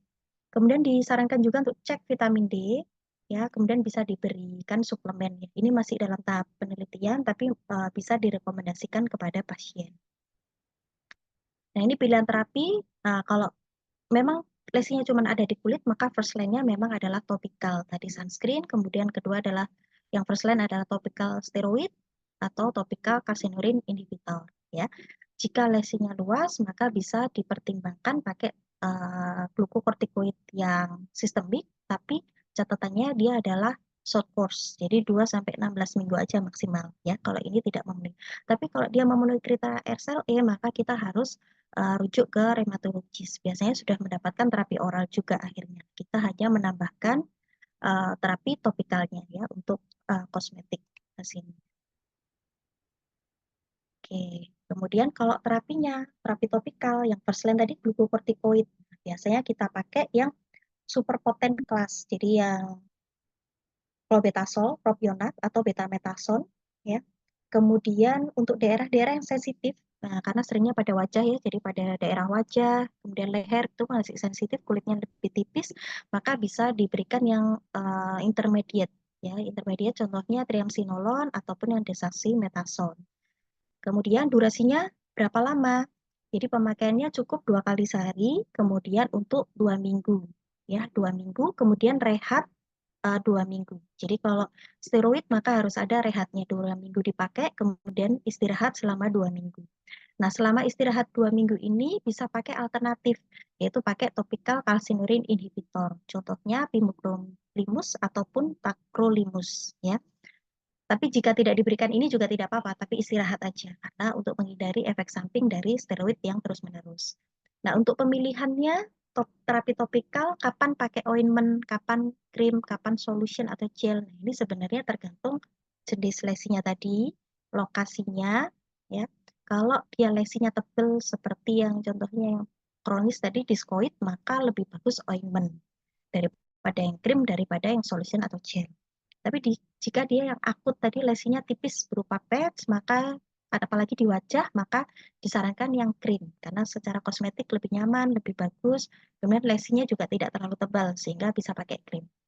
Atau gel jika dia di daerah yang berambut. Contohnya di kulit kepala tadi, maka bisa dipakai yang bentuknya solution atau gel. Mungkin sekian dari saya, mungkin lebih banyak nanti bisa diskusi. Silakan. Terima kasih, Dokter. Ya, baik. Terima kasih, Dr. Suci. Saya kira menarik sekali ya. Seperti kita selalu berpikir kulit itu gampang. Kita lihat sendiri seperti tadi kan bingung juga ya. Semoga bisa kita lihat nanti kalau ada di praktek teman sejawat, paling tidak sudah mulai bisa mengira-ngira gitu ya. Ini kulitnya kira-kira ada hubungan dengan lupus atau mungkin yang lain, atau jamur atau yang lain. Baik, kita langsung ke tanya jawab. Yang sudah ada, mungkin yang belum nanti bisa langsung atau di chat ya yang ingin bertanya, kami persilahkan. Ada pertanyaan untuk Dokter Adi dari Dokter Harjuli, sahabat kita di Bandung. Bila pada kasus seperti kasus nomor 2, Dokter Adi pasti ingat, saya lupa kasus nomor 2 yang mana, didapatkan anak positif dengan titer 1/100. Anak profil dalam batas normal dan biopsi ginjal belum dapat dilakukan. Apakah kita masih tetap bisa mendiagnosis pasien ini dengan SLE? Ya, sebelum Dokter Adi menjawab, saya sampaikan kepada seluruh yang hadir, teman sejawat yang hadir, bahwa kalau khusus untuk di Malang, kami sudah rutin melakukan biopsi ginjal untuk pasien-pasien lupus nefritis yang dikerjakan oleh divisi nefrologi di RSSA FKUB yang dipimpin oleh Dokter Atma ya. Apapun penyakitnya sih, nggak hanya lupus, tapi rata-rata memang kalau sakit ginjal di Malang kita akan biopsi, dan histo-PA-nya juga di Saiful Anwar FKUB sudah siap dan lengkap dengan fluoresen juga. Ya, kami persilahkan Dokter Adi, pertanyaan dari Bandung ini.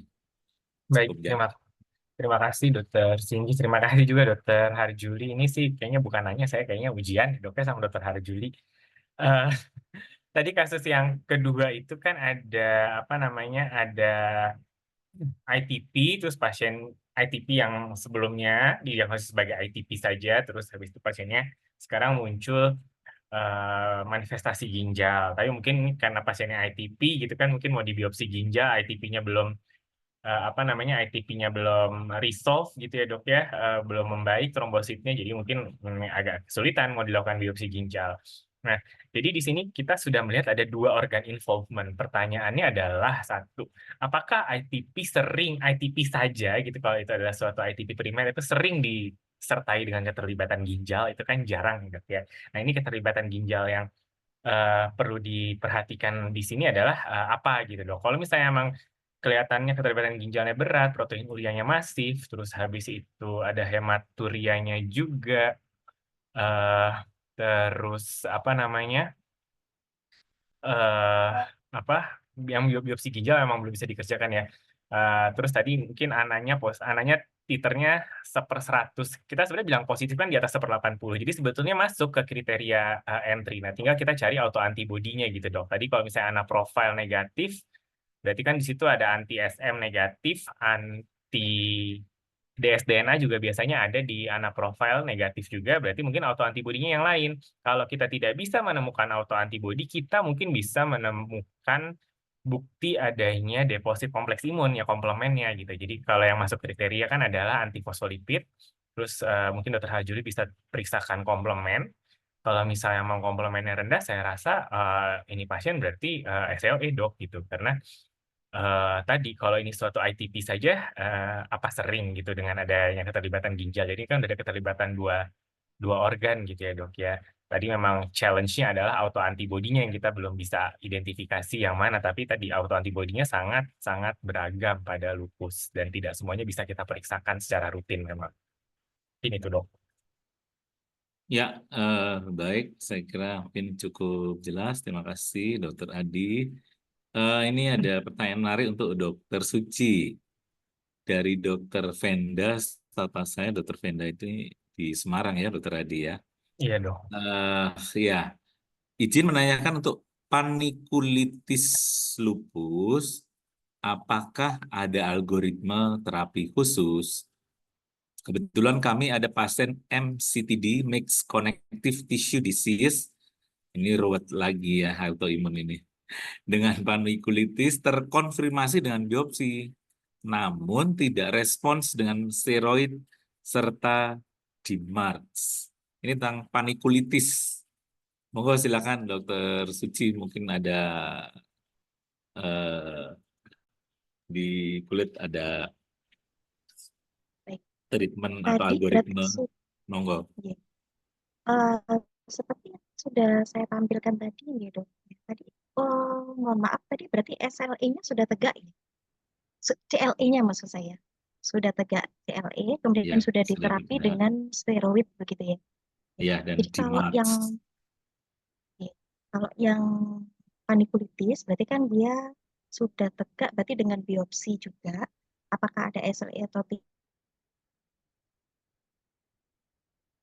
Jadi kan ada first line, ada sebenarnya kalau steroid sendiri itu kan hanya, mohon maaf, suara saya terdengar? Terdengar dok, memang kadang-kadang ada Iya. hilang sebentar tapi terdengar Oh, lagi. oke. Mungkin karena hujan ya. Iya, iya. Kalau iya, di sini juga hujan. Ya, biasanya kita akan combine, Dok. Jadi kalau steroidnya sudah berapa lama, kita lihat dulu.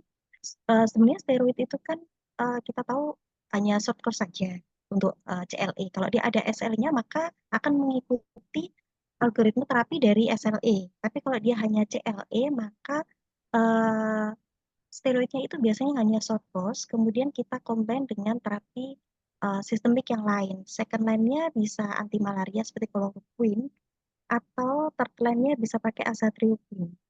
Sebenarnya seperti itu. Jadi yang biasa kita lakukan biasanya sudah pernah dengan steroid short course, kemudian dikombin dengan azathioprine. Tadi DMARS-nya apa? MTX mungkin ya, atau yang sering juga dengan MTX, azathioprine, atau yang second line tadi dengan chloroquine.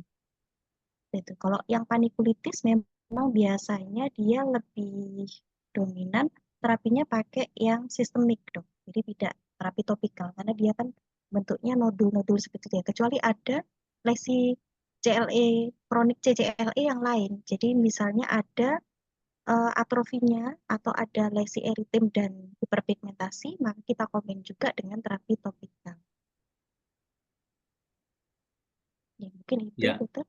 baik. Semoga Dokter Vinda sudah cukup jelas, tapi monggo kalau nanti mau ditanyakan lagi ya, Dokter Vinda, silahkan langsung juga boleh. Baik, kemudian gantian Boleh kita ya? ke Dokter Adi.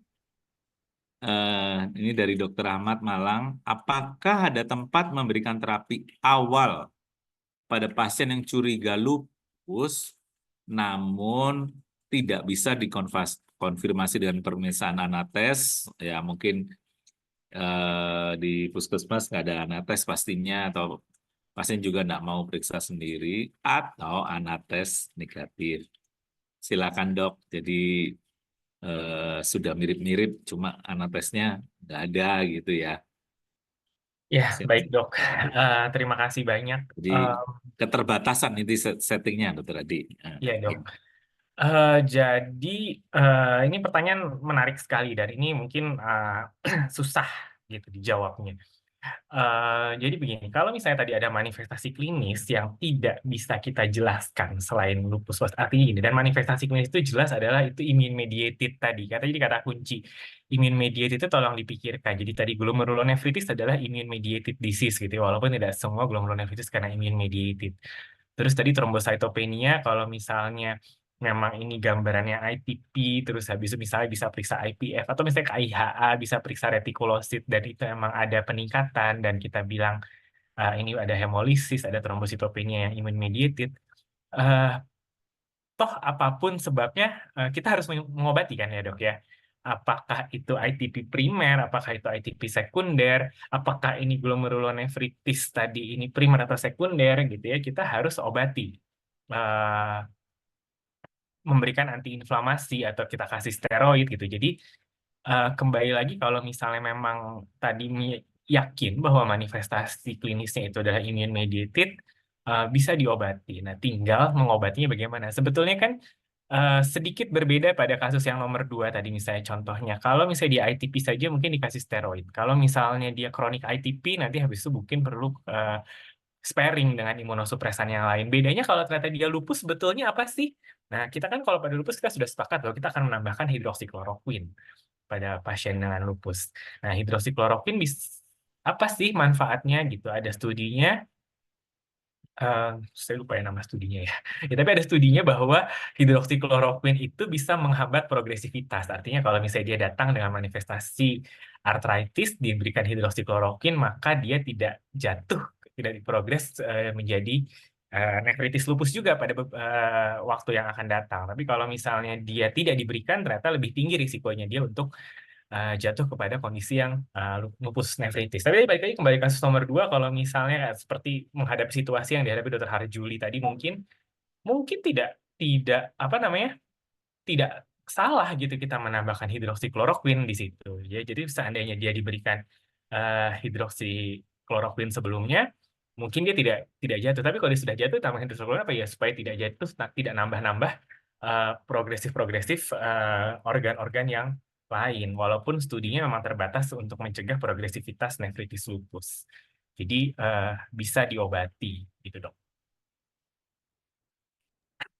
Ya, baik. Jadi memang bisa diobati, tapi ya terbatas karena memang tadi belum tentu kayak lupus ya, tapi kok ternyata bisa bukan juga. Jadi kalaupun diobati dengan yang ringan-ringan saja dulu dan secepatnya memang dirujuk ya. Baik, Dok. kemudian sekarang masih sama Dokter Adi ya. Ini Dokter Basuki Rahmat, ini beliau dari Jakarta. Izin bertanya, apakah penyakit lupus bisa sembuh sempurna? Silakan Dokter Adi. Ya, baik Dok. Terima kasih banyak. Jadi sampai saat ini kita mendefinisikan target pengobatan lupus itu adalah remisi namanya, bukan sembuh.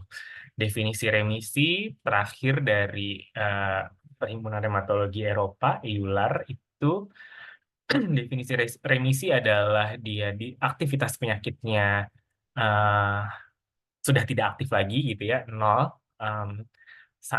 dengan pengobatan hidroksikloroquine saja atau steroid dosisnya prednison prednison di bawah 5 mg. Itu definisi remisi. Kalau tahun 2017 kalau nggak salah, 2019 kalau nggak salah itu eh, mereka lebih tight, mereka tidak mau pakai prednison, jadi hanya dengan hidroksikloroquine. Tapi yang terakhir kriteria remisi adalah hidroksikloroquine dan atau dengan atau tanpa prednison di bawah 5 mg. Jadi tidak dibilang sembuh tapi dibilang remisi, kriterianya seperti tadi. Ya, baik. Jadi memang sebenarnya kalau mau dibilang sembuh sempurna memang nggak ada, tapi yang ada memang remisi. Tapi saya khusus untuk pasien autoimun, dok saya bisa sembuh. Oh ya bisa sembuh, tapi bisa kambuh. Ya itu sama namanya sebenarnya remisi. Tapi kalau kita bicara ke pasien, apakah saya bisa sembuh dok? Oh nggak bisa sembuh. Sudah, itu hatinya ngeblak ya. Kita mau ngomong apa berikutnya udah nggak didengerin karena sudah stres. Jadi memang hati-hati edukasi, tapi kalau nanti sudah pasien udah tenang, mungkin nah baru kita pelan-pelan bicara yang sesungguhnya dengan cara yang tetap baik. Berikutnya, ini dari Dokter Nia Malang untuk Dokter Suci. Bagaimana prognosis pada skin lupus ini? Apakah dipengaruhi dengan keluhan sistemik atau apakah berbeda apabila skin lupus ini tanpa gejala sistemik? Monggo, Dokter Suci. Seru juga nih pertanyaannya. Terima kasih. Ini beberapa saya jawab di chat karena ada beberapa. Untuk dokter Nia, prognosisnya tentu sangat berbeda ya. Jadi sebenarnya skin lupus itu tadi seperti saya jelaskan, dia bisa mengawali dari SLE. Jadi bisa merupakan tanda awal.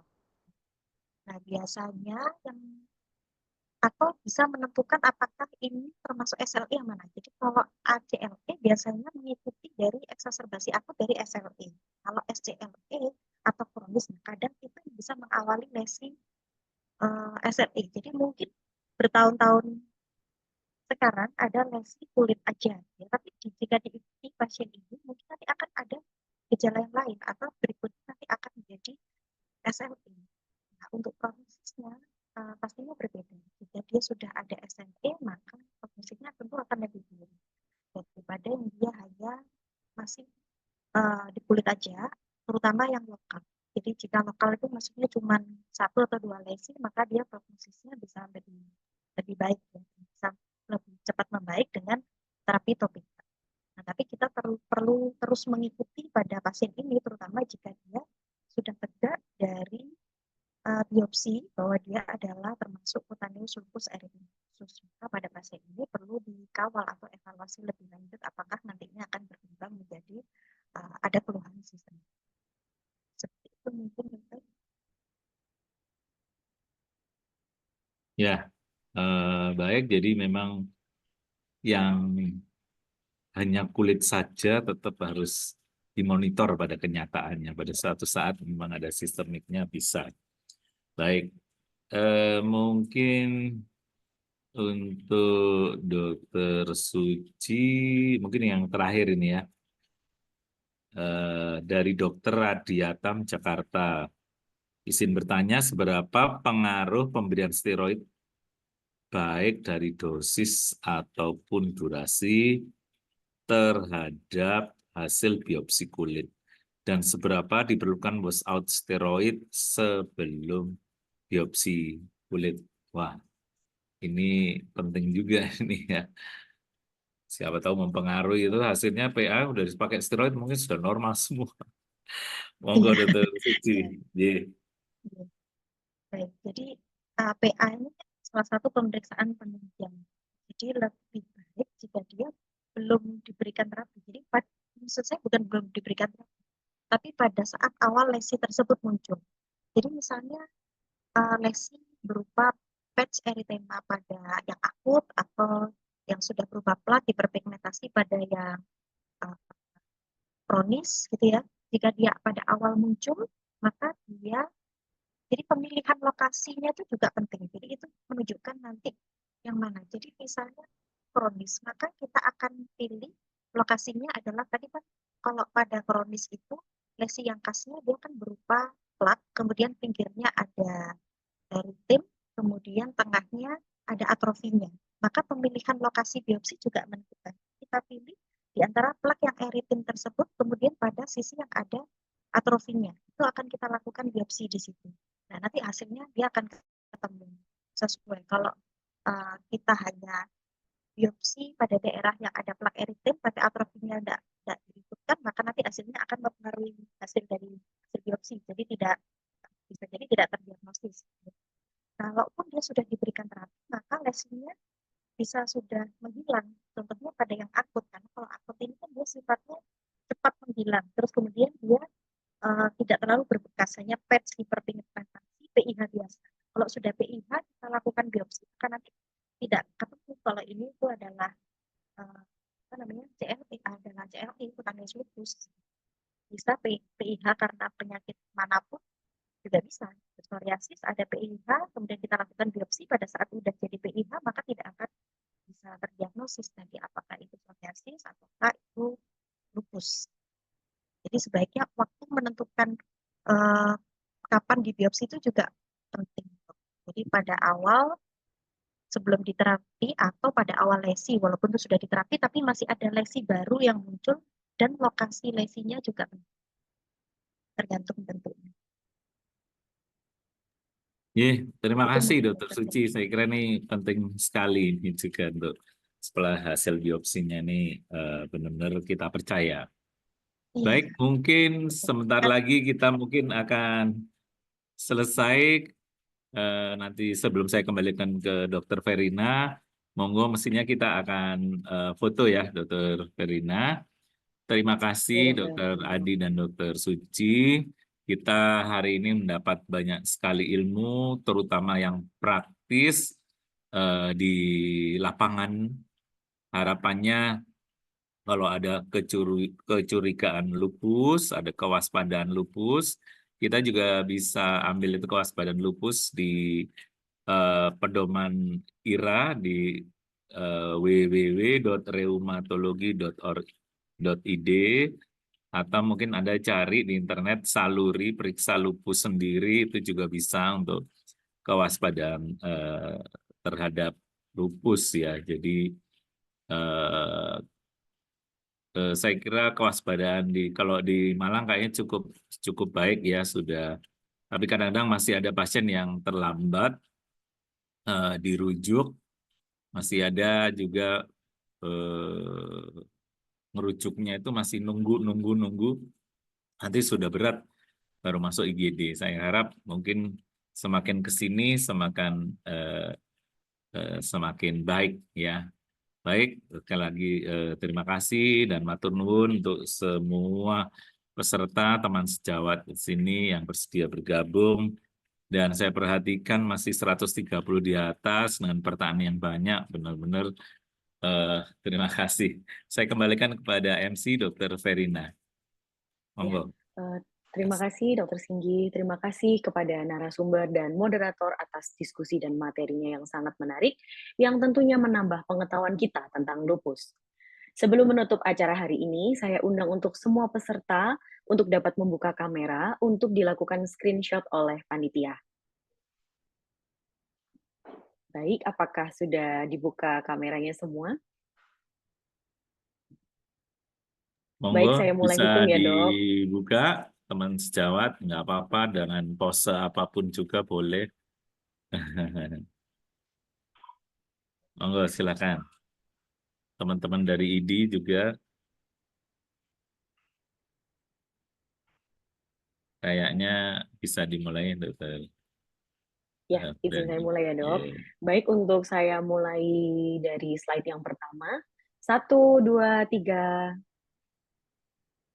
Terima kasih, saya mulai ke slide yang kedua.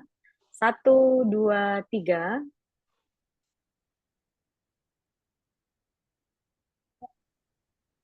Oh, izin Dok, sepertinya memang masih belum bisa membuka kamera, Dok, karena memang hanya dari host saja, Dok, yang bisa membuka kamera, Dok. Oh, I see. Mungkin dari host dibuka. Nggak tahu, Dokter Dea. Ada bisa Ya, ini di... sudah tampak beberapa ya, Sudah Dok, ya? yang sudah membuka kamera, Dok. Tadi di ini. Ya. Ya, izin saya ulang ya, Dok. Dari slide yang pertama, saya hitung 1, 2, 3. Iya, ada Dokter Kemudian slide Martin dari Maluku. Luar biasa. Terima kasih, Dok. baik, kemudian slide yang kedua, saya hitung 1, 2, 3. Baik, untuk slide ketiga, saya hitung 1, 2, 3.